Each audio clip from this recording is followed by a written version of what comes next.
al final. ¿Qué tal, amigos? Buenos días. Bienvenidos a la segunda sesión de la séptima edición de nuestra Feria Virtual de la Industria Eficiente FEBIE. Hoy con una temática muy de cuesta del Mundial, ¿no? Por el año de la Copa del Mundo. En esta segunda sesión, nuevamente mi amigo Alejandro, a quien de nueva cuenta ¿Qué me da tal? mucho ¿Cómo gusto estás, volver Rubén? a saludar. Mucho gusto. Lo saludaremos todas las veces que esté aquí. Me va a apoyar para que en la temática de hoy, que se llama volumen versus velocidad, patrocinada y acompañados por nuestros amigos de Romaco Inojet desde Barcelona.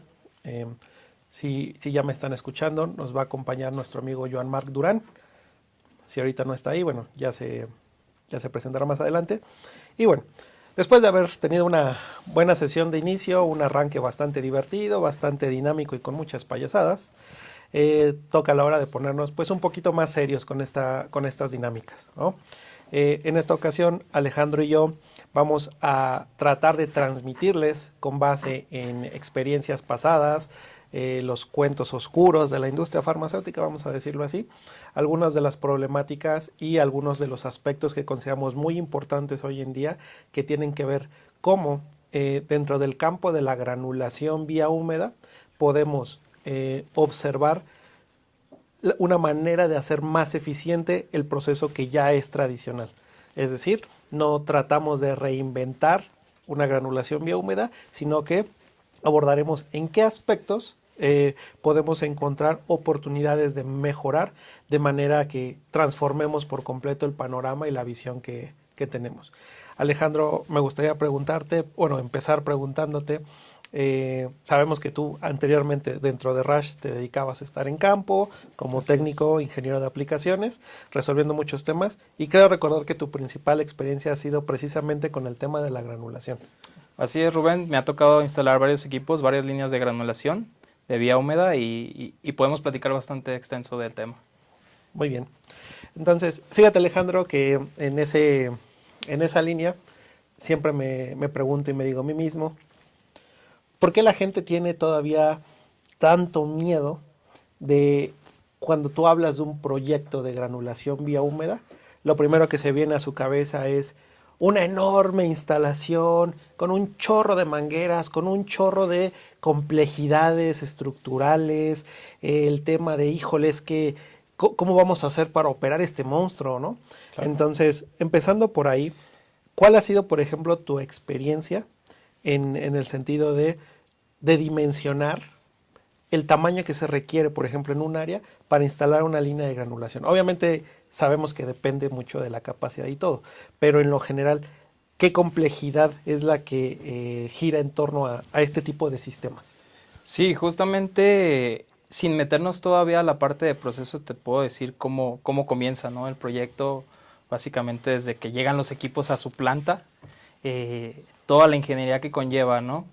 La instalación, el izado de los equipos, y estos son muy grandes, la calificación de instalación, la calificación de operación, todo lo que conlleva la programación de PLC, señales, dependiendo obviamente de la complejidad y lo automático que sea el proceso, es cuántas señales tienen, ¿no? Ya sea entradas, salidas de las máquinas, sensores, motores, una infinidad de equipos automatizados que se necesitan para producir, ¿no? Entonces nos puede llevar bastante tiempo en la instalación y eso por ende sí tiende al cliente, tanto mantenimiento se quedan como pues, demasiado por revisar y los operadores lo observan y dicen, todo esto me va a tocar operar en algún punto porque es bastante. Entonces se puede hacer bastante complejo el llevar a cabo una instalación de este tipo.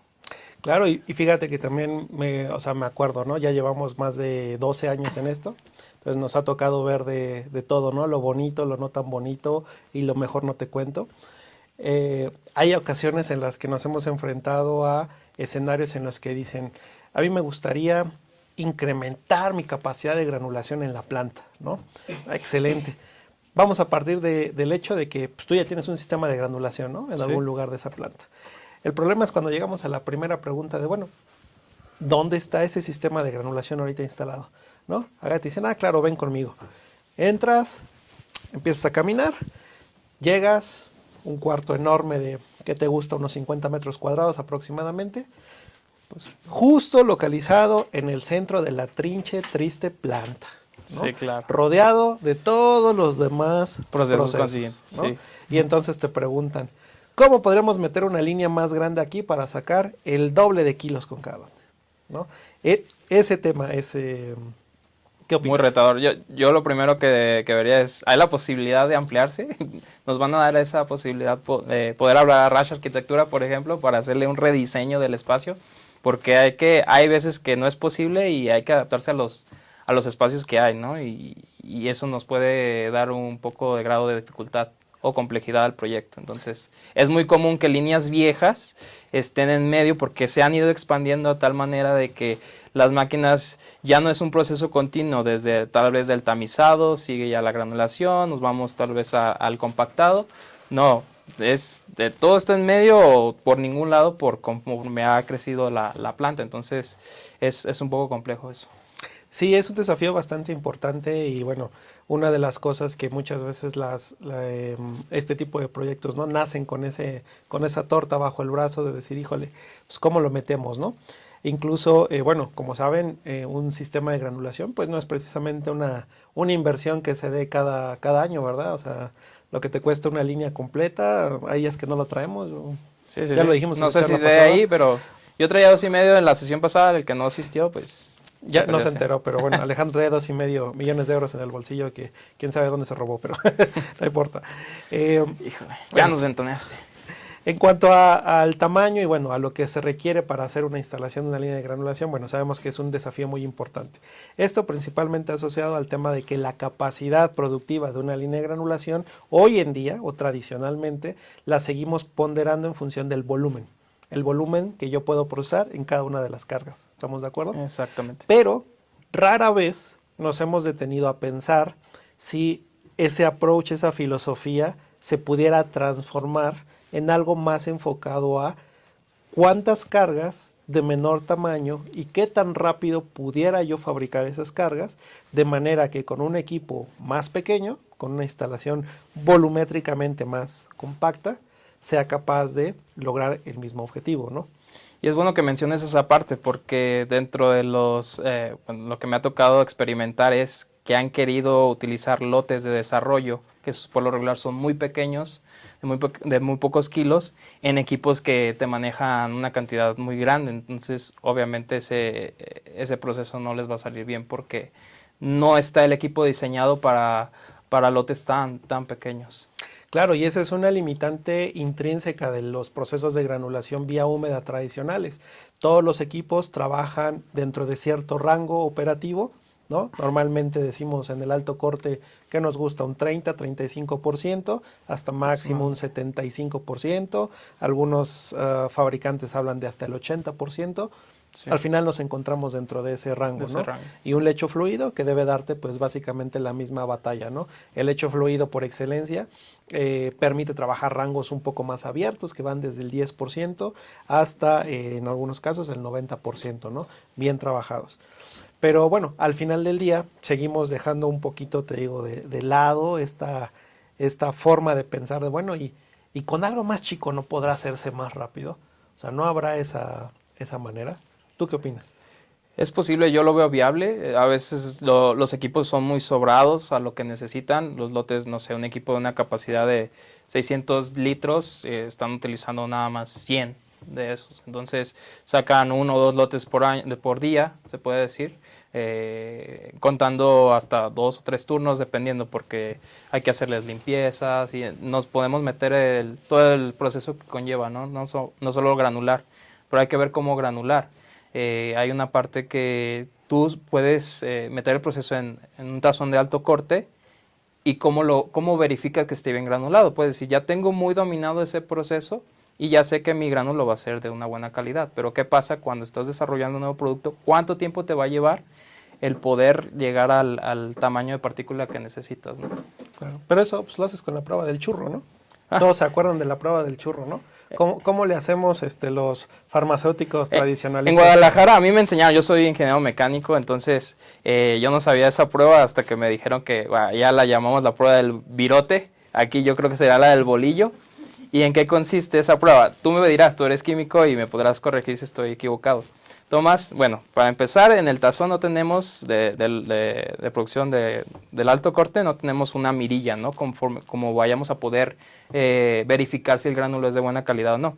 Tenemos que parar el proceso, bajar el tazón y alguien tiene que tomar una muestra. Regularmente lo toman con la mano, toman la muestra, presionan, hacen presión con su mano y si el producto obviamente va a dar la forma de un bolillo o del churro, si quieres llamarlo así. ¿Qué significa? Si el bolillo se deshace en tu mano, significa que le falta humectación. Si se te pega a la mano, está sobrehumectado. Pero no vas a estar abriendo y cerrando el tazón cada vez que vayas a hacer esa prueba. No sé si sea así la misma que te enseñaron en la escuela. Pues mira, nosotros aquí somos capaces, Ciudad de México podemos meter cualquier cosa en un bolillo, ¿no? Entonces básicamente no entiendo el tema, pero bueno, en la industria farmacéutica esperaríamos que los controles pues fueran un poquito distintos, ¿no? Ciertamente, ya saliéndonos un tanto de la broma, claro que hay tecnología instalada para poder controlar de manera reproducible los puntos finales de la granulación. Probablemente para muchos de la audiencia esto no sea algo tan nuevo, pero bueno, brincando un poquito, ahorita una palabra que dijiste, ¿no? Del proceso, ok. Ya hablamos del tamaño, sí. Una línea de granulación. ¿Cómo puedo hacer que haga más? Pues cómprate una línea más grande, ¿no? Si te cabe. Sí. Empezando, si te cabe. Pero, ¿de qué otra forma pudiéramos empezar a plantear formas de que una granulación húmeda tradicional sea más eficiente? Yo opino que primero deberíamos de entender, dentro de las etapas de una granulación vía húmeda, cuáles son los principales cuellos de botella, o sea, cuáles son esas etapas que más recursos y tiempo demandan y algunas veces que no aportan mucho, ¿no? Por ejemplo, tú las etapas que tú concibes, Alejandro, de manera general, ¿cuáles son? Bueno, si nos ponemos ya muy puritanos, te podría decir que a veces la etapa que más nos puede tardar en salir es que te traigan los materiales, ¿no? Que te liberen el material. Pero bueno, no vamos a ahondar en eso. Bueno, se carga el material al tazón. La granulación básicamente es muy rápida. Tú cargas por medio de vacío o carga manual, lo que sea, el polvo al tazón y tú puedes humectarlo. La humectación es muy rápida. En total, bueno, haces un premezclado, la humectación, después viene el mezclado ya tratando de formar el gránulo. Puede llevarte 5 minutos dependiendo la calidad, ¿no? Es muy rápido. Si tienes una buena descarga, podríamos decir que, bueno, ahí podría ser el primer cuello de botella que se me viene a la mente. ¿Por qué la descarga es tan importante? Después del tazón sabemos que es el molino húmedo, se viene la descarga vía húmeda. Si descargamos muy rápido o el producto está sobrehumectado, podemos generar un tapón, un bloqueo en la descarga y eso nos puede tardar, si no es que 2-3 horas, dependiendo qué tan natural esté esa válvula, desmontar, limpiar, sacar todo lo que esté en la válvula y volver a cerrar. Eso nos puede llevar muchísimo tiempo. Ese es el primer punto que yo vería como crítico. Después veremos cómo es la transferencia. Si es una transferencia cerrada o abierta, descargamos a un bin y de ese bin trasladamos a un secador de lecho fluido o podemos trasladarlo desde el tazón directamente, ¿no? Entonces hay que ver si el polvo está bien granulado, la transferencia va a ser más suave y mejor, pero si no, también nos puede tardar mucho tiempo. ¿Qué sigue después de ese proceso? Estamos ya en la parte del secador, del lecho fluido. Para esto siempre les recomendamos que cuando estén secando o cuando vayan a la parte del secado, es muy importante que hagan un precalentamiento. ¿Para qué? Para que no tarde más la extracción de humedad del polvo. Sabemos que le estamos metiendo humedad cuando humectamos y lo que queremos hacer, que es un poco redundante, ¿no? Le metemos humedad al polvo, pero a la vez lo necesitamos extraer para obtener el porcentaje que queremos, ¿no? Entonces, eso puede, si está sobrehumectado y si el tazón está muy frío, nos puede llevar horas el secar, ¿no? Se precalienta y ahora sí que depende de lo que tarde el secador. El secador me ha tocado ver que hasta 4 horas y no llegan al punto que ellos requieren porque simplemente no está fluidizando bien, se les zapa el mazo en la parte de abajo, no lo pueden subir y la presión la tienen concentrada, ¿no? Entonces es difícil controlar ese tipo de cuestiones. Después ya nos iremos, ya está seco, obtienes, pasa a un contenedor que le llamamos EPH o manejo de producto terminado, después el molino seco, pero ya no lo veo tan crítico. Yo pienso que mis puntos principales están entre el molino húmedo, la transferencia y el secado. Qué interesante, Alejandro. Fíjate, yo coincido en la mayoría de los puntos que has mencionado, ¿no? Sin embargo, me gustaría añadir, por ejemplo, dos más, o quizá añadir uno más y puntualizar en otro. Muy bien. Desde la parte de la granulación, y esto lo he comentado con varios amigos del rubro, farmacéuticos, incluso mucho más, o sea, que llevan mucha más carrera ejerciendo como farmacéuticos que un servidor, y siempre me han dicho, es que no sabes qué lata, o sea, qué dolor de cabeza me da el hecho de pensar que yo tengo que agregar agua para poder granular, ¿no? Yo siempre he dicho, bueno, pues el proceso que conocemos tradicionalmente pues, involucra el uso de un líquido aglutinante, ¿no? Me dicen, sí, pero te has puesto a pensar que en el registro, por ejemplo, no aparece realmente el agua como tal en el producto final. O sea, tú documentas y validas que el gránulo debe poseer una humedad relativa al final, claro, pero durante el proceso de granulación realmente tú estás metiendo agua para después sacarla. Y eso me lleva al siguiente punto. La operación que es energéticamente más demandante en una granulación es el secado. Es el secado porque es donde tienes el proceso menos eficiente de transferencia de calor a través del aire, en el equipo de mayor volumen que tienes instalado, que además esté equipado con un mega ventilador en la azotea a no sé cuántos metros en casa de la fregada, el Sí. cual te demanda consumos de vapor, agua helada para un deshumificador, o sea, básicamente es toda una cirugía, un tratamiento quirúrgico, lograr esas condiciones estables para lograr secar una madre que no está al final en el proceso, ¿no? Claro. Entonces, esto me lleva a pensar y pienso que, perdón, me lleva a pensar y considero que Romaco lo va ahorita a abordar en su presentación, cómo pudiéramos lograr abatir esa parte. O sea, cómo podemos pegarle a la etapa del secado para realmente exponer o mostrar todo el potencial que tiene una vía de granulación húmeda, ¿no? Hoy en día, pues, eso a lo mejor también lo has visto. Hay muchos productos que nosotros abogamos por diferentes tecnologías siempre, ¿no? No estamos casados con nada. De repente decimos, para el producto A, pues a lo mejor deberías explorar, si no se puede la compresión directa, que es lo que todos quisiéramos lograr, pues hay una granulación vía seca de por medio, ¿no?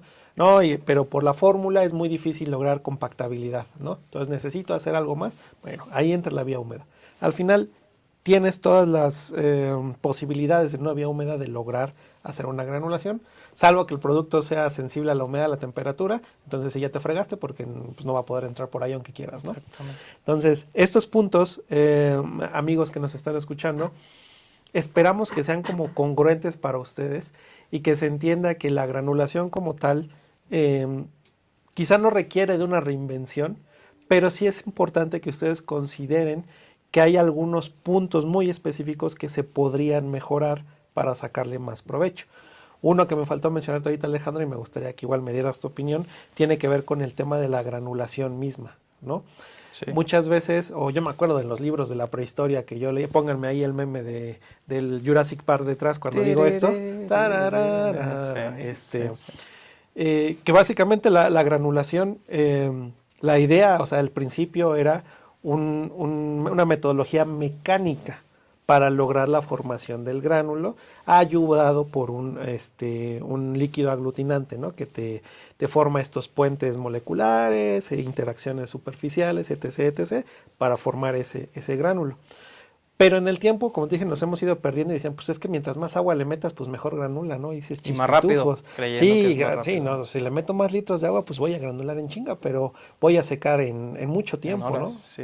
Entonces, ¿tú has visto, por ejemplo, diferencias o formas en las que se puede hacer más mecánica la granulación sin utilizar tanta agua? ¿O tú crees que es posible?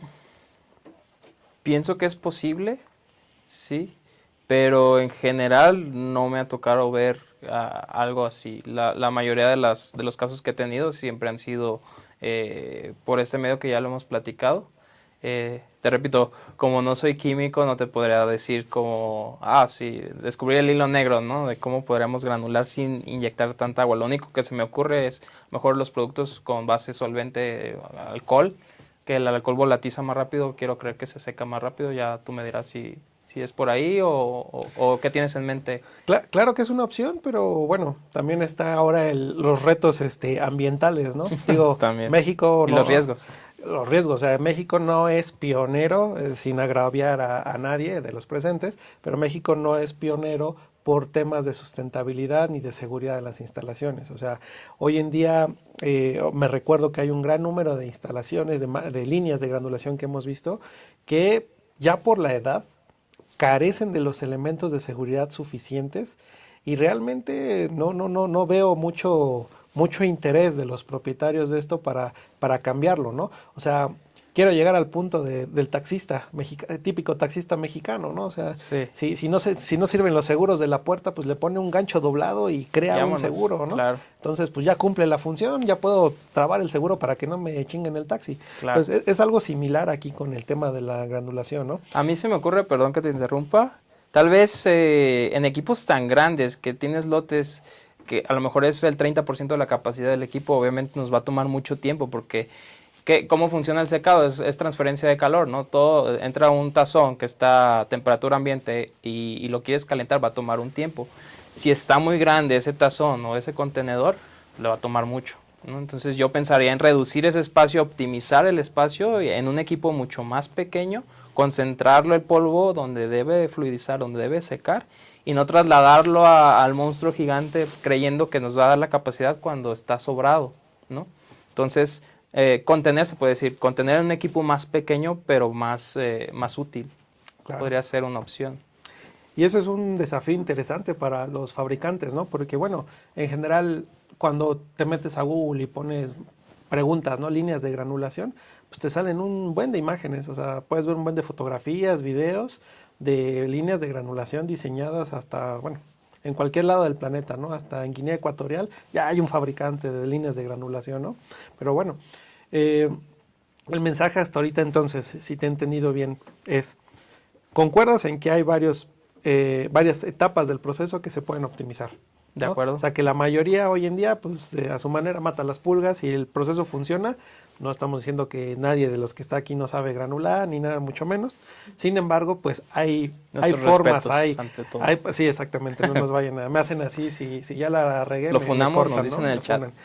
Pero vaya, hay un potencial interesante en el mercado farmacéutico mexicano, principalmente por el tema de obsolescencia tecnológica, para poder pensar en implementar formas más eficientes de seguir haciendo este bonito proceso de granulación vía húmeda que todos conocen ampliamente, que todos tienen mucha experiencia ejecutando, pero llevarlo ya a la siguiente etapa de, digamos, de la eficiencia, ¿no?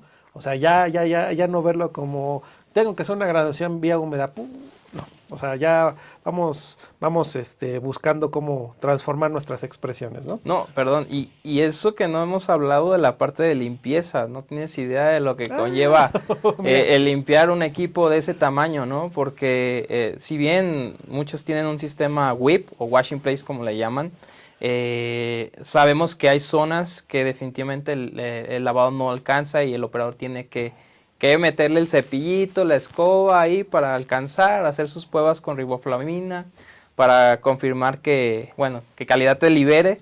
Entonces eso puede llevar también muchísimo tiempo. Si no alcanzas, ¿y cómo vas a meter una escalera ahí, no, para llegar? Entonces eso también es importante considerar, pienso yo. Imagínate, operador mexicano promedio que se levanta a las 4 de la mañana para llegar a su turno de las 6 y lo primero que tiene que hacer es meterse en un tubo de 6 metros de altura con una pinche escobita para empezar a tallarle los rincones. Un bote de Comex de 20 litros volteado para usarlo de escalón. No, eso no es correcto. Hecho de plástico. No es cierto, no pasa. Plástico FDA, ¿no? Sí. FDA Approved, firmado por Cofepris. Sí, es todo un tema, coincido. El tema, en materia de limpieza, también es un desafío muy importante. Y bueno, ahí la verdad es que yo creo, así en lo personal, que no hay mucho diferenciador. Al final, sistemas tan grandes, tan complejos, difícilmente podrían garantizar una limpieza 100% eficiente.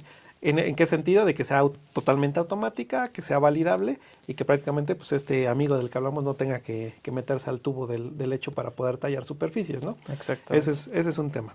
Entonces, bueno, pienso que de manera general, bueno, ya desglosamos un poquito, ya la gente entiende para dónde va nuestra charla. Entonces me gustaría, ahora sí, en tiempo estamos bien, darle la bienvenida a nuestro amigo Joan Marc Durán. Joan Marc es Product Sales Manager de nuestra marca representada a Romaco. Él se encuentra ubicado en España, en Barcelona. Entonces, si me ayudan, por favor, Joan Marc, ¿estás ahí?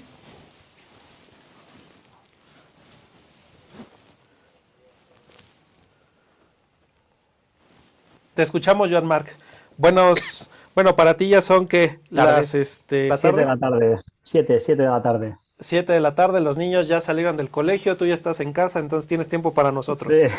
todo, sin problema, no tengo prisa. Muchas gracias. Pues adelante, Joan Marc, entiendo que hoy nos vas a apoyar presentando un poquito de mano de Romaco, de Inojet, que es la unidad especializada de Romaco para los temas de granulación. ¿Cómo pudiéramos dar a conocer a los clientes estos diferenciadores que en una vía de granulación húmeda tradicional pueden cambiar por completo el tema de la percepción de su eficiencia? ¿Estás de acuerdo? Sí, estoy de acuerdo. Y habéis hecho una introducción que realmente, si me permitís el símil futbolístico, me habéis dejado la pelota a portería vacía. O sea que voy a intentar rematar A dentro. rematar.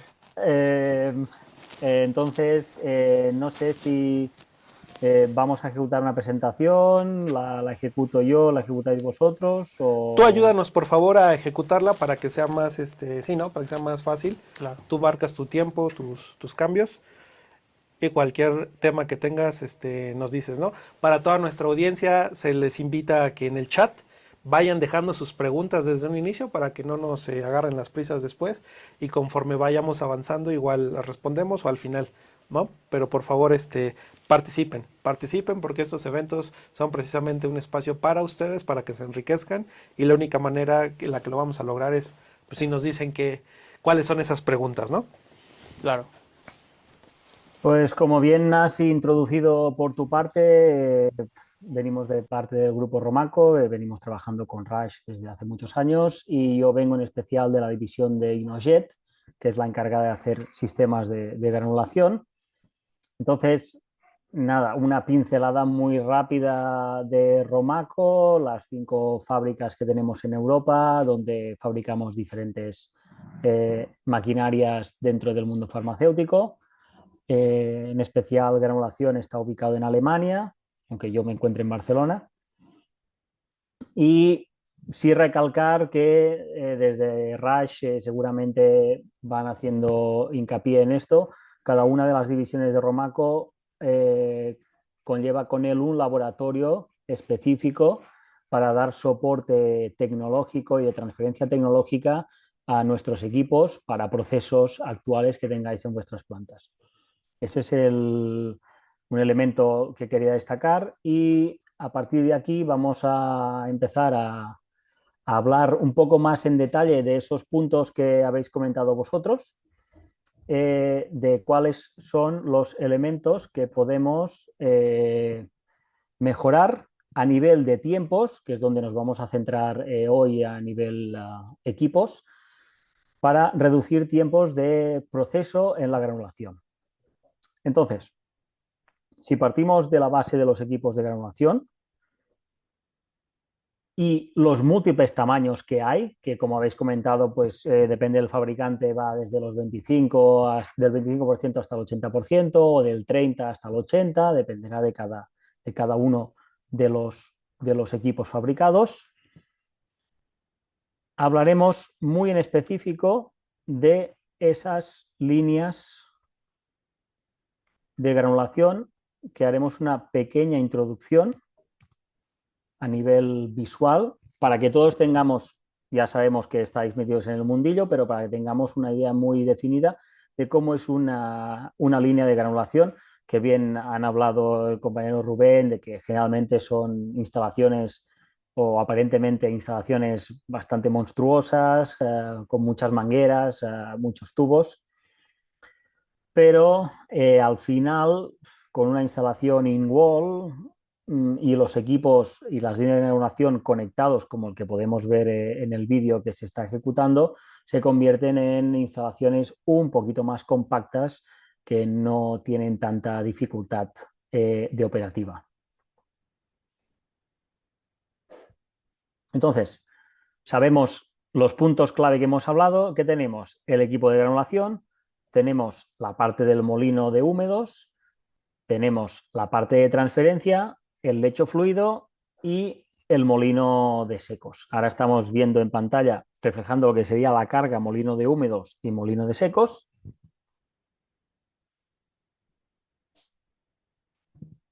Y ahora vemos los equipos adicionales o los auxiliares para poder trabajar. Esta sería la parte del equipo de granulación. Vemos cómo sería la transferencia de aire y la carga del producto, que generalmente se ejecuta a través de lanzas de succión para que sean más cómodos que no tener que subir sacos y cargar el bol de granulación. Vemos cómo se ejecuta el propio proceso de granulación y aquí ya empezaremos a hablar de cómo podemos optimizar el tiempo de granulación haciendo modificaciones en el impeller, que es uno de los puntos clave que nos permitirán reducir nuestros tiempos de trabajo y al mismo tiempo poder trabajar con tamaños más pequeños que nos permitirán al final del día poder generar la misma cantidad de producción. Una vez terminamos de hacer la parte de granulación con un dosificado de solución aglutinante más específico, como bien han comentado, pasamos al molino de húmedos para que se ejecute la primera granulación y poder transferir al lecho fluido. Aquí, una de los puntos o ventajas que podemos generar para reducir esos tiempos es, como podéis ver, hay una transferencia inclinada a 60 grados, lo que permite evitar algunos de los atascos mencionados y al mismo tiempo permite con aire forzado incrementar los tiempos, perdón, reducir los tiempos de transferencia de granulación a lecho fluido.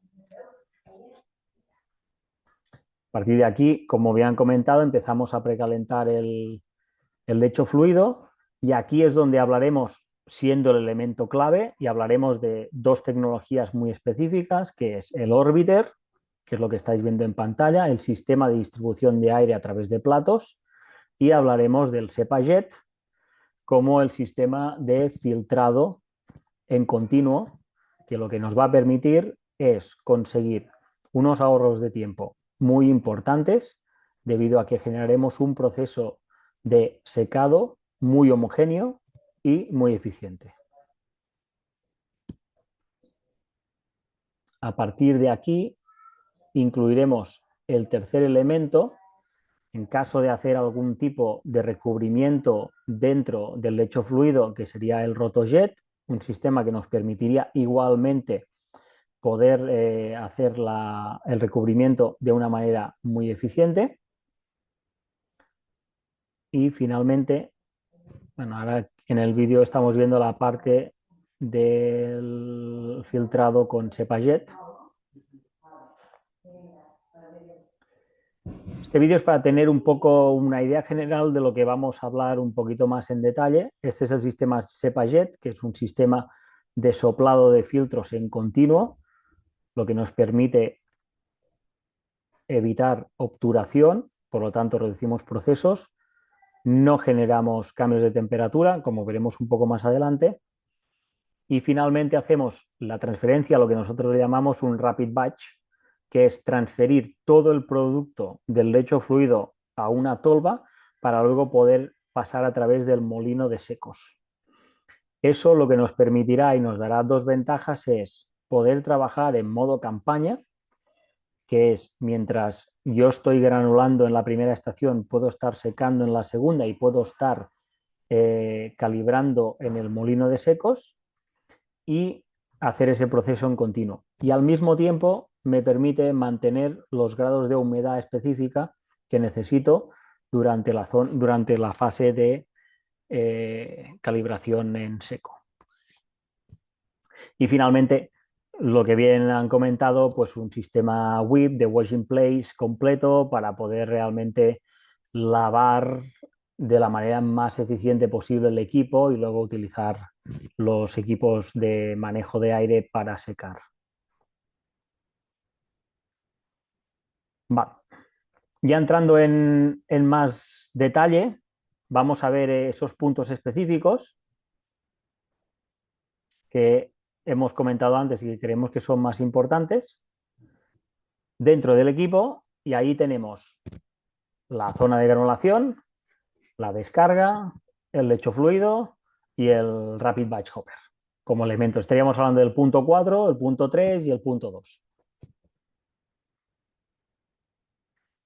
Entonces, como bien han comentado nuestros compañeros de Rush, desde Inojet no hay una reinvención de la rueda. Lo que se ha hecho utilizando el conocimiento de Herbert Hurling es una evolución de tecnologías. Al final las tecnologías van evolucionando, muchas veces no hay una reinvención como tal, no es que pasemos a hacer el proceso de una manera completamente distinta, sino que empezamos a mejorar o a perfeccionar algunos puntos que nos permiten conseguir que ese proceso sea más eficiente. Y aquí, en el caso de Inojet y en el granulador, lo que se ha llegado a diseñar es el impactor impeller, que ahora hablaremos qué es. Dosificamos con una pistola para controlar el tamaño de gota y el sistema cónico de la chaqueta que permite que el producto fluya mejor. Entonces, aquí veis la diferencia principal entre el diseño actual o de tecnología tradicional, que sería el diseño estándar, lo que se llama un taper blade, y en el otro extremo está el impactor blade. Sí que es cierto, y no sé si por un tema de internet y de capacidad de datos se va a poder apreciar bien, pero en el vídeo que está funcionando a la derecha, la hoja que ahora mismo va hacia abajo es el impactor, es el diseño más actual y que ahora estará pasando por el chopper. Y la hoja de abajo y que ahora estará acercándose al chopper es el diseño tradicional. No sé si llegarán a apreciar cómo es el movimiento de una hoja y de otra. Mientras el impactor ven que levanta el producto, que realmente lo hace saltar y lo que está haciendo es fuerza mecánica estampando el producto contra la pared, que es la imagen superior derecha. El producto, cuando granulamos, realmente lo estamos empotrando o rompiendo contra la pared, versus el diseño tradicional, que lo que hace es removerlo. Básicamente se va removiendo el producto, con lo que al final es necesario añadir más agua para poder mover esa masa de una manera más correcta. Mientras que con el diseño actual del impactor, lo que se está haciendo es rompiendo continuamente la partícula contra la pared del bombo, con lo que se consigue menos necesidad de solución aglutinante. En tiempos, que es lo que nos afecta a la conversación de hoy, aquí podemos ver una pequeña gráfica de por dónde va el tradicional, que es el Tupper, contra el Impactor. Y si ven que el momento de arranque en seco el nivel de tiempos es prácticamente el mismo y la potencia que se utiliza más o menos va a la par, el tiempo de solución aglutinante ya podéis comprobar que se acorta bastante, prácticamente a la mitad, y el tiempo de granulación o de amasado se vuelve a reducir en gran cantidad. Y eso es básicamente gracias al diseño de la hoja, que lo que genera es mucha más fuerza mecánica de lo que genera una hoja o una cuchilla tradicional. Como decimos, no hay una reinvención, no se está haciendo una granulación de una manera distinta al sistema actual, simplemente se ha rediseñado la hoja para que genere mucha más fuerza mecánica y por lo tanto poder conseguir un proceso más eficiente en menos tiempo. Es decir, conseguimos una mejor granulometría con un tiempo más reducido. Y aquí viene la segunda parte, que es la transferencia, que es lo que hemos comentado. Trabajar con una transferencia inclinada a 60 grados y con la capacidad de forzar aire o incluso de calentar el tubo, porque es un tubo inoxidable, nos permite pues, mejorar la fluidez de aquellos productos que pueden ser pues, más pegajosos o más complicados de transferir. Y aquí es donde viene un poco el qué de la solución. Aquí es donde realmente aparecen los tiempos de ahorro importantes en un proceso de granulación. Y el primero y más importante o el punto clave es el sistema que hemos denominado InnoJet Orbiter. Al final, nuevamente, no hay ninguna, perdón, no hay ninguna reinvención en el sistema de secado, pero sí que hay un cambio de concepto. Cuando hablamos de la tecnología tradicional, hablamos de un sieve bottom o de un sistema que lo que hace es propulsar aire desde abajo y crea unas columnas de aire. Con el sistema Orbiter lo que se hace es una salida de aire a 90 grados. Con lo que se consigue es crear un movimiento rotativo fluido del propio gránulo. Este es un ejemplo, y aquí se ve los ventiladores a la misma capacidad con las dos tecnologías, la tradicional y la Orbiter. Como veis, cómo es el movimiento en sí. Y aquí es donde está, realmente no hay ningún super invento ni ninguna maravilla detrás. Es un tema de ciencia al final. Es decir, mover el aire con una salida a 90 grados te permite generar el movimiento que veis en el sistema de la derecha. Un movimiento rotativo orbital donde las partículas están en constante movimiento, por lo tanto están en constante contacto con el aire caliente y por lo tanto se consigue una eficiencia en el secado. Es tan simple como esto. Es un tema de cómo generas la rotación del aire y generas el movimiento de la partícula. Y eso se consigue con el sistema de discos Orbiter, que le llamamos. Entonces, dentro de las múltiples ventajas que aporta tanto en escalado como ahora veremos si queremos hacer algún tipo de granulación, se puede conseguir reducciones desde el 25 hasta el 30% en tiempos de secado. Y ahí es donde realmente aparece ese concepto que hablamos hoy, que es donde yo puedo, con un equipo más pequeño, generar la misma productividad. Si pasamos a un sistema, en el caso de que fuera necesario dentro de nuestro proceso de recubrimiento, ahí de secado, hacer algún tipo de recubrimiento, aquí pasaríamos a destacar junto a la tecnología del Rotojet. El Rotojet es una pistola de sprayado que va en el centro, por tanto estamos hablando de un bottom spray. Ya no utilizamos un booster, que son diferentes pistolas con diferentes canales, sino que es una sola pistola con la característica de trabajar a 360 grados. En realidad lo que estamos haciendo aquí es, desde un punto central, juntar el movimiento orbital que hemos creado con el orbiter para que los granos vayan fluyendo alrededor, mientras que con una pistola a 360 grados estamos sprayando por completo la solución.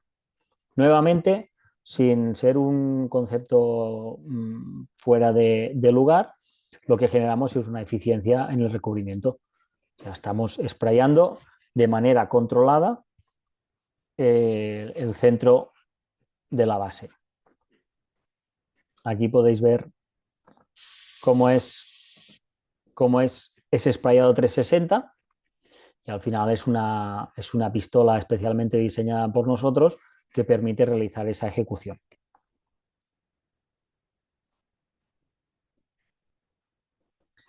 Nuevamente, generamos una serie de ventajas en el proceso, ya no solo a nivel de ahorros de tiempo y de uniformidad del gránulo, que es lo que realmente se busca en estos casos, sino que además hay una serie de ventajas en la necesidad de la limpieza, en el cambio de solución en caso de granular con dos o más soluciones. Y ahí es donde aparece un nuevo ahorro de tiempo que nos permite nuevamente acortar parte del proceso. Y el último ítem destacable dentro de estos ahorros tecnológicos es el SEPAJET. La mayoría de procesos estaríamos viendo lo que vemos aquí, los diferentes tipos de solución de filtrado que hay hoy en día, que estaríamos hablando de un vibrador, de un jet pulse con cartucho y finalmente la evolución que es el sistema SEPAJET. ¿Qué diferencias importantes hay a tener en cuenta? Pues sabemos que con un sistema de vibración generalmente hay que parar el proceso, paramos el proceso, vibramos, desacolmatamos filtros y volvemos a arrancar. ¿Qué quiere decir? Que me baja toda la solución a la base del lecho, que se me enfría, que tengo que volver a calentar, que tengo que volver a poner el producto en el aire y eso me genera pues una demora en tiempos. Si utilizamos un sistema de jet pulse o el sistema de cartuchos, sí, no hay que parar el proceso, hay una cierta mejora en ese aspecto, pero lo que hacemos es taponar una parte de los filtros, soplar aire farmacéutico en otros, en los que queremos desacolmatar de manera pues sincronizada, pero eso nos pasa que estamos inyectando aire frío en un proceso caliente, lo que me genera turbulencias, me genera problemas de condensación y nuevamente pues me genera alguna que otra ineficiencia. Claro que cuando hablamos del sistema SEPAJET, lo que estamos consiguiendo es que yo tengo un soplado continuado en los filtros, pero lo estoy haciendo con el mismo aire caliente que me viene de la manejadora de aire, con lo que yo no estoy generando en ningún momento ni turbulencias ni condensación dentro del equipo. Por lo tanto, mi proceso se mantiene de manera muy estable. Ahora, y aquí efectivamente estamos hablando de tiempos, pero ya si entráramos a ver calidad del grano, estaríamos viendo que el hecho de generar un movimiento de rotación orbital como el que hemos visto hace que yo trabaje con la mitad del lecho. El producto no me sube tanto como me hace con un booster o como me hace con un shift bottom. Los filtros no se me acolmatan tanto. Por lo tanto, yo tengo una generación de finos más pequeña y se me genera una distribución de partículas más uniforme, que luego al final te genera ventajas o te genera eficiencias en el proceso de compactación. Y finalmente, dentro de los puntos a destacar, pues decir que como la mayoría de equipos hay un sistema de washing plates con unas bolas colocadas específicamente que lo que permiten es hacer un lavado bastante profundo para intentar evitar dentro de lo posible lo que comentaban muy, muy cariñosamente nuestros compañeros de RAID, de que alguien tenga que ponerse dentro del equipo con el cubo de pintura del revés y con la escoba y limpiar por dentro. Entonces, finalmente, y ya con esto ya terminaría, estaríamos hablando de que SEPAJET es el tercer elemento que nos permitiría hacer ese ahorro de tiempo dentro del proceso de granulación o de secado, que sería posiblemente el proceso más crítico donde más ahorro se puede llegar a generar en tiempos. Y yo creo que más o menos he comentado por encima los puntos más destacados por parte de nuestros compañeros de Rush. No sé si a partir de aquí queréis retomarlo, preguntas o... Sí. Gracias, John Mark, por la presentación. Qué bárbaro, hombre. Qué bárbaro. Digo, Romaco se ve que ha invertido bastante tiempo en mapear todos estos cambios evolutivos en la tecnología, todas estas transiciones. Qué gusto saber que el doctor Herbert Hutling, el padre del hecho fluido, sigue por ahí dando lata y Ahí está. digo, seguramente trabajando todavía en su motor de combustión, pero no ha dejado de lado el traernos sorpresas y cambios tecnológicos en materia de granulación que tienen mucho, mucho potencial para que la industria pues se oriente más hacia la eficiencia, ¿no? Como has dicho. Creo que hicimos aquí con Alejandro sin ensayarlo, ¿verdad? Sin ensayarlo porque esto es totalmente en vivo, damas y caballeros, nada de esto fue planificado, lo organizamos en la mañana.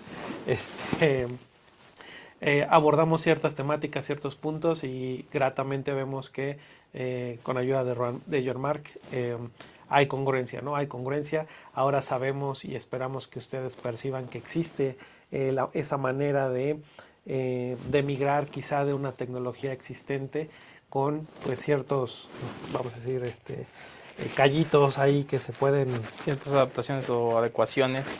Claro, hay cosas que hay que limar, que hay que depurar, pero bueno, existe la manera. Entonces, pues como ves, Alex, invitamos a nuestra audiencia. Primero vamos a darle su aplauso a John Mark. Muchas gracias, John Mark. Gracias, John Mark. Gracias, Si alguno de gracias. ustedes tiene alguna pregunta que quisiera compartirnos para cualquiera de nosotros, Ahora es el márquenos en chat. momento. Ahorita mientras todavía tenemos despierto a John Mark, porque después de esto ya se tiene que ir a jugar golf un rato. Vamos A ver en el chat. ¿Alcanzan a ver? No, Si nos a ver ayudas. si la producción nos ayuda. En desarrollo, ¿cómo saber si es mejor ir por la vía húmeda o la vía seca? Ok, ¿cómo saber si es mejor ir por la vía húmeda o la vía seca? Creo que ahí sí nos pusieron un buscapiés porque es una pregunta que nos podemos tardar una febie completa en responder, pero bueno, básicamente es un tema multifactorial que no necesariamente se puede abordar exclusivamente con la tecnología, ¿no?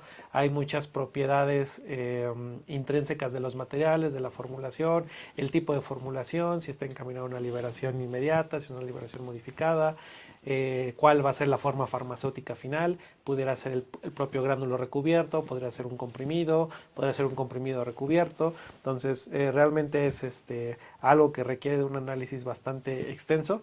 Normalmente aquí en México pues ya existe una batería de conocimiento en cuanto a, pues hoy se me antoja lanzar al mercado el producto tal, entonces vamos a ver cómo lo hacen los demás y pum, ¿no? Le pego a lo mismo. Pero claro, tengo que encontrar la forma de hacerlo pues más barato que el que lo está haciendo hoy en día, ¿no? Para que sea un negocio interesante y rentable para mí. Entonces, ese es un poquito lo que podemos decir ahí. Después, ¿qué tenemos? ¿Alguna otra pregunta que tengamos por ahí? A ver en el chat. Yo también creo que podemos permitir que abran micrófonos. Si alguien quiere de su ronco pecho hacer alguna pregunta.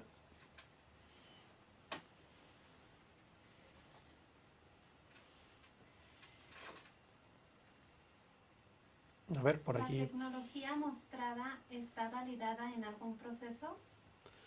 La tecnología mostrada está validada en un proceso. Sí, Romaco en particular, bueno, Joan Marc, ahorita tú me corriges si digo algo que no, pero esta tecnología está instalada en muchas plantas farmacéuticas a lo largo y ancho del mundo, ¿no? O sea, no es algo como que nuevo que acaban de sacar ahorita, sino que ya hay procesos validados que están dando resultados y que que hay productos en el mercado, vaya, fabricados con la tecnología de Inojet, ¿es así? Sí, sí, sí.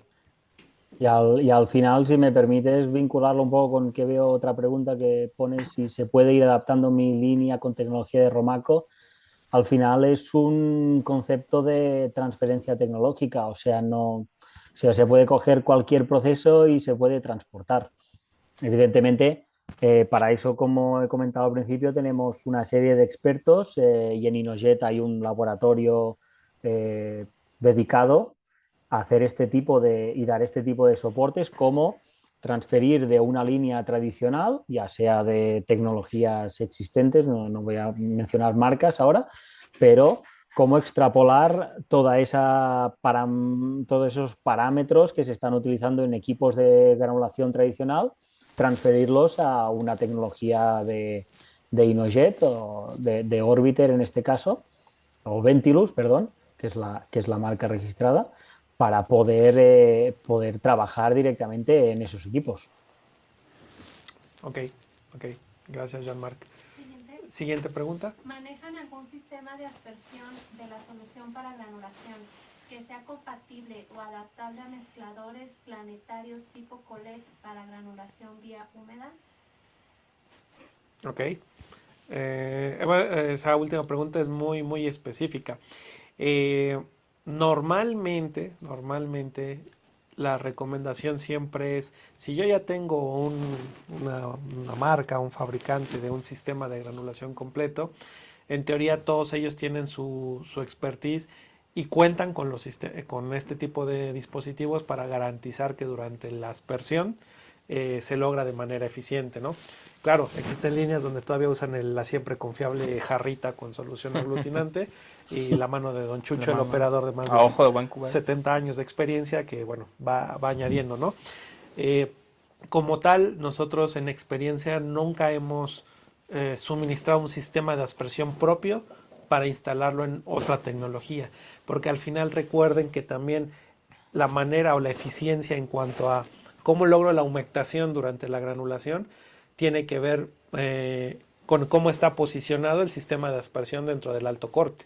Entonces, si bien yo puedo suministrar una boquilla con una bomba peristáltica, un medidor de flujo, no necesariamente mi boquilla vaya a trabajar de manera óptima en un tazón que a lo mejor es más chaparrito o a lo mejor que es de los 70, ¿no? Que son como las ollas estas, más bien las amasadoras de panadería, no lo sé. Pero ahí recomendaría más que nos acercáramos con ustedes para ver, bueno, cuál es el sistema existente, cuál es la problemática. O sea, esto está interesante, ¿eh? O sea, ¿de dónde viene esta pregunta de si tenemos este tipo de sistemas? ¿Qué es lo que hoy en día les está generando un conflicto en la adición de su aglutinante para ver cómo podemos orientarlos, ¿no? ¿Qué más tenemos por ahí? Siguiente pregunta, producción. No tengo. Es que habían hecho una pregunta, pero la respondió Joan, que era, ¿se puede ir adaptando mi línea con tecnología de Romaco? Ok. No, parece que no tenemos. Yo tengo una pregunta para Joan, Mark. Me interesó la parte de la transferencia de...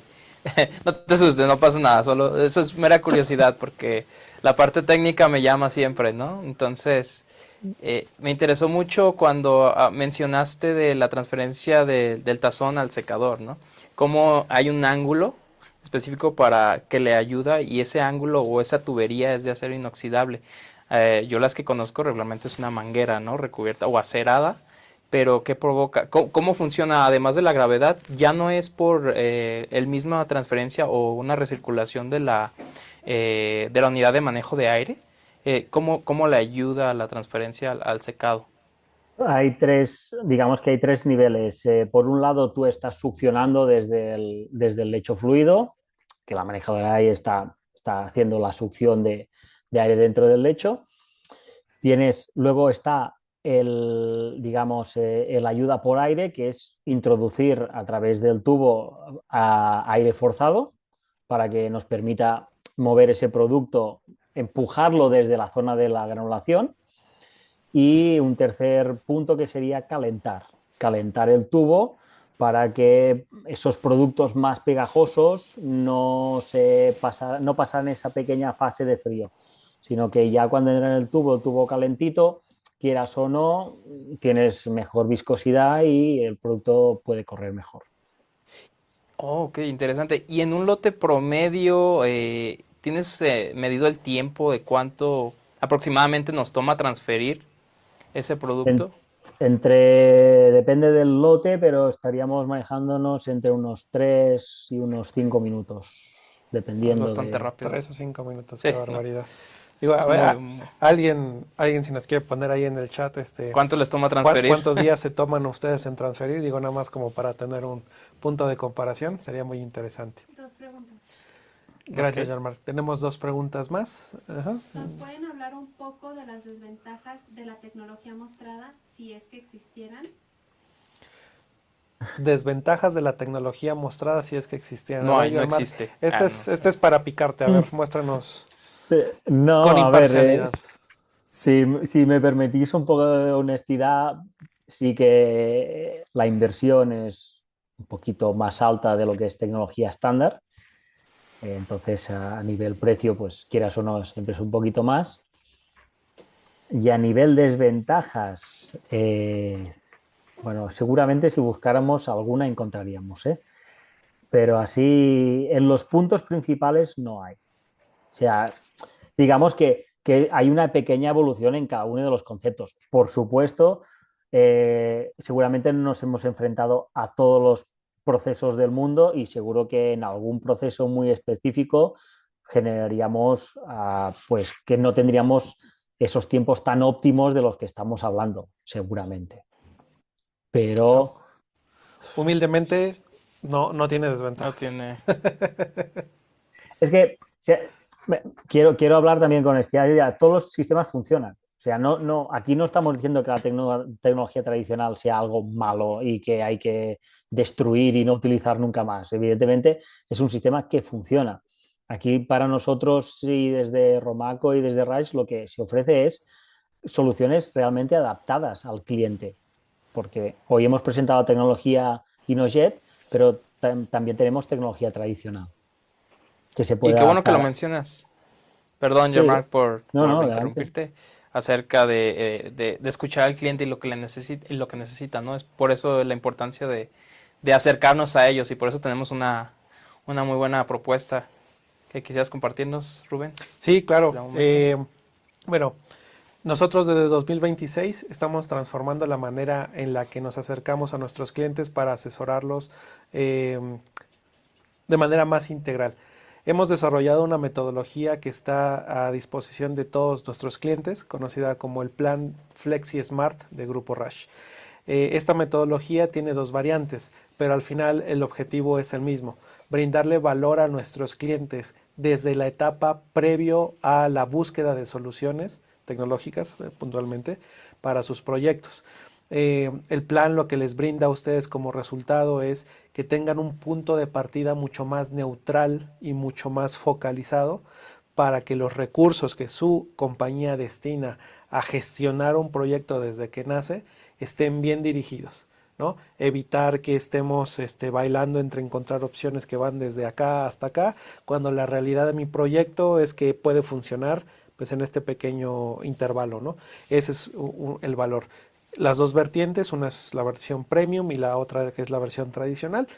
La versión premium de este plan involucra más intercambio de información con el cliente, una entrevista muy formal con los líderes de las áreas, para que nosotros podamos construir todo el contexto del proyecto y brindarles un análisis preliminar en el que les digamos, esto es lo que tú quieres, esta es la realidad de las cosas, esto es lo que nosotros te sugerimos y a lo sumo todo eso te va a decir tu búsqueda debe ir principalmente hacia ese lado.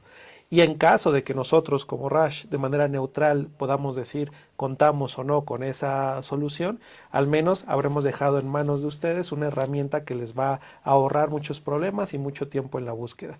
Si quieren saber más del plan de asesoramiento Flexi Smart de Rush, Alejandro o su servidor, estamos disponibles para visitarlos y extender un poquito más esta explicación. Así es, lo que se busca es tener un traje hecho a la medida, básicamente, ¿no? Y Así bueno, es. ¿alguna última pregunta que haya antes de despedirnos? Sí, sí tengo una. Adelante, A ver, adelante. hay una más. Si pudieran recordarme las capacidades que manejan y cuáles serían las medidas mínimas necesarias para la instalación de estos equipos. Medidas mínimas de las áreas. Ok, en cuanto a capacidades, Mark, ahí corrígeme si me equivoco, pero nosotros podemos suministrar instalaciones que van desde los 50 litros, 25, perdón, desde los 25 litros, lo más pequeño, hasta instalaciones que superan los 1000 litros, ¿no? en kilos, pues ahí multiplíquenlo por la densidad que tengan, pero podemos trabajar desde cargas muy pequeñas hasta 500, 600 kilogramos con una densidad promedio del 0.5. En ese inter hay un rango muy amplio, pero podemos hacer todo desde desarrollo, piloto, bajos volúmenes y altas cantidades. Y las instalaciones, pues naturalmente dependiendo del sapo va la pedrada, podemos hacer una línea de granulación tan pequeña que quepa en un cuarto de a lo mejor unos 5 por 4 metros, ¿no? O un poquito menos quizá. Y bueno, si quieren algo mucho más grande, en promedio son áreas de 40, 50 metros cuadrados, lo que se estila. Es algo muy puntual, pero con mucho gusto podemos acercarnos para entender un poquito a dónde apunta su proyecto y asesorarlos. Nada más. Parece que hay otra pregunta, ¿sí? La última, porque el tiempo. ¿Cómo se realiza la validación de la línea en conjunto o por equipo? No, la validación de la línea se debe de realizar en conjunto porque es un sistema integrado. Si bien hay etapas muy específicas de calificación de operación e instalación por cada subsistema, el resultado global de la validación debe abordar a la línea completa. Y esto porque inmiscuye para que descargue de un lado, tiene que abrir del otro, entonces todo va interconectado, entonces tiene que, por ende, calificarse como una sola línea, ¿no? Como un solo sistema. Exactamente. Correcto. Bueno, creo que ya estamos en tiempo. Cualquier otra pregunta que no hayamos alcanzado a responder ahorita, siéntanse en la libertad de compartirla o mandárnosla por los canales que ya conocen. Y nada, agradecerles a todos por su amable tiempo e invitarlos a que participen en la siguiente sesión a cargo de mi compañero Diego Figueroa. Esta sesión se llama Cambio Táctico, desblisteado que sabe el partido. ¿Qué puedes opinar acerca de...? No, pues que Diego nos quería fastidiar porque acabamos de hablar de la sesión previa. La sesión previa era todo lo contrario. ¿Cómo evitar el desblisteado? Pero bueno, tiene que haber esa confrontación para que vean que en Rush somos neutrales y aquí hablamos de todo. Y las necesidades son diferentes en todos lados, entonces para todos estamos. Quédense, a la 1 de la tarde. Suscríbanse al webinar de Diego, va a estar muy interesante. Muchas gracias y bueno, no olviden responder la encuesta de salida, por favor. Sus comentarios nos ayudan a mejorar. Muchas gracias. Muchas gracias. Gracias, Rubén. Pero ya llegó del 10 al 3 en la jugada. La industria se conecta, la cancha está lista y preparada. No es suerte ni improvisar, aquí hay visión y estrategia. Febie mueve al sector con conocimiento que impacta. Expertos al frente. Tecnología real. Cada sesión es clave. No hay tiempo que perder jamás. Febie no es solo un evento, es autoridad en acción. Donde la industria decide cómo jugar mejor cada operación. Como en el fútbol, la clave es pensar, anticiparse, moverse y ejecutar. El juego completo y juega siempre un paso más. Innovación en la agenda, experiencia que suma valor.